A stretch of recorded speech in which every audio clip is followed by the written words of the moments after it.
लोग जो इस प्रेस कॉन्फ्रेंस को कर रहे हैं, ये मुद्दा है कि किस प्रकार से आज नेशनल कॉन्फ्रेंस को अगर हम देखते हैं, आज कांग्रेस पार्टी को हम देखते हैं, तो ऐसी जो पार्टीज़ हैं वो किस तरीके से आज केवल भारतीय जनता पार्टी के विरोध में बात नहीं करती हैं, केवल पार्टी का अपोज नहीं करती हैं या विचारधारा का अपोजिशन नहीं करती हैं, वो एक सांस्कृतिक एक अटैक करती हैं कश्मीर पर, कश्मीरियत पर, भारत पर और भारत की संस्कृति पर। और ये हम लगातार देख रहे हैं कि किस प्रकार से जब उनका मैनिफेस्टो आया और मैनिफेस्टो आने के बाद कांग्रेस पार्टी ने उनको समर्थन किया, तो कैसे हैंड इन ग्लव्स हैं दोनों, किस तरीके से आज कांग्रेस पार्टी भी पूरी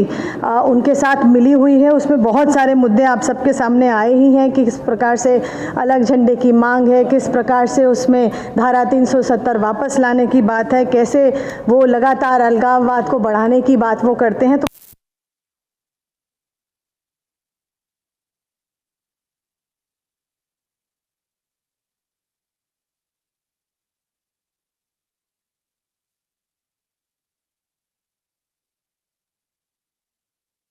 एनसी जो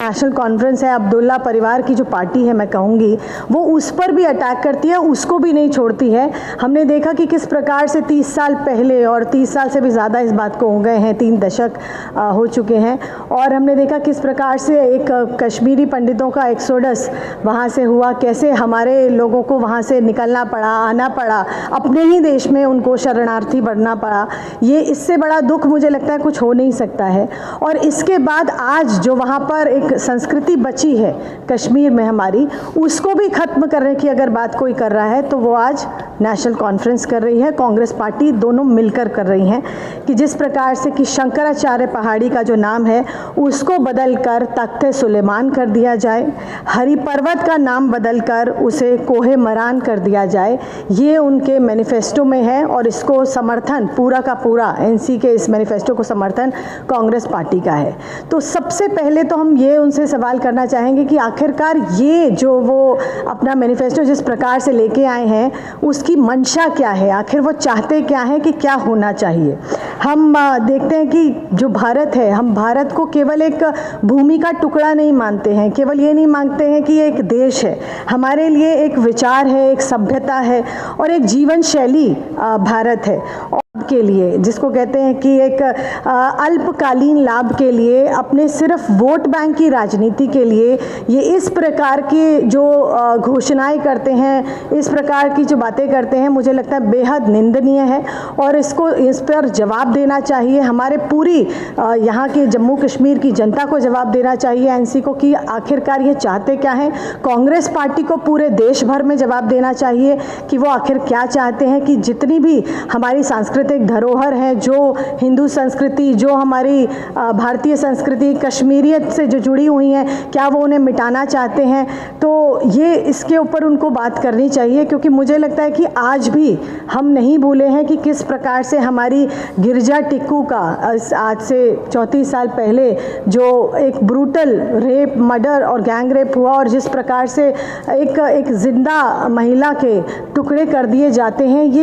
ये ऐसी घटना जो हुई उसके लिए उस वक्त सब चुप थे। उस वक्त जो ह्यूमन राइट्स था वो भी चुप था, उस वक्त जो सरकारें थी वो भी चुप थी, और उस वक्त मैं कहूँगी कहीं ना कहीं मीडिया भी चुप था, उन्होंने भी वो बातें नहीं कही। लेकिन आज छोटी सी घटना कहीं हो जाती है तो सभी लोग बहुत सोशल मीडिया, ब्रॉडकास्टिंग सभी पर आ जाते हैं। लेकिन ये जो एक जो हुआ है कश्मीर वैली में, जो ऐसी घटनाएं हुई हैं और हमारे भाइयों बहनों के साथ ऐसा हुआ है, उसको कभी भी पूरा मैं कहूँगी कि जनता यहाँ की भूली नहीं है। और जो लोग इसको बढ़ावा देने की कोशिश करते हैं, आतंकवाद और अलगाववाद को बढ़ाने की कोशिश करते हैं, जिनको इससे फ़ायदा है उनको आगे कोई फ़ायदा नहीं होने वाला, क्योंकि भारतीय जनता पार्टी के लोग जो हैं वो, और जो हमारे कैंडिडेट्स हैं और जो जनता है मैं कहूँगी कि जम्मू कश्मीर की, वो समझ चुकी है कि आखिरकार कौन यहाँ डेवलपमेंट की बात करता है, कौन ये बात करता है कि कैसे हमें हमारे लोगों को आगे नौकरियाँ मिलें, कैसे यहाँ पर रोज़गार पैदा हो,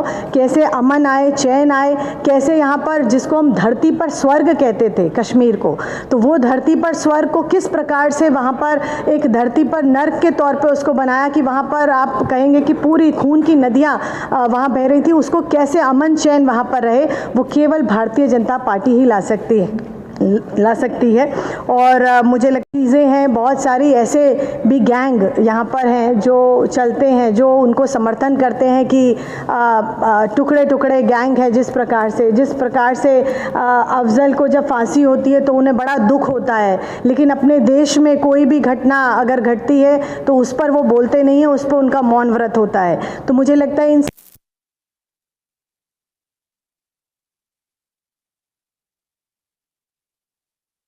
जो चुनाव है उसमें ज़रूर जवाब देगी, लेकिन यहाँ पर राहुल गांधी, कांग्रेस को मैं कहूँगी, यहाँ पर एनसी को हम कहेंगे कि वो अब्दुल्ला परिवार वो इस पर जवाब दे कि आखिरकार वो क्या चाहते हैं। ये जो नाम बदलने की मंशा है आखिरकार उन्होंने क्यों रखी है और क्यों वो चाहते हैं कि इनका नाम बदला जाए। क्या वो हर किसी संस्कृति, हमारा जो हिस्टोरिकल वैल्यूज़ हैं उनको सबको ख़त्म करना चाहते हैं कश्मीर से? इस पर वो जवाब दें। धन्यवाद।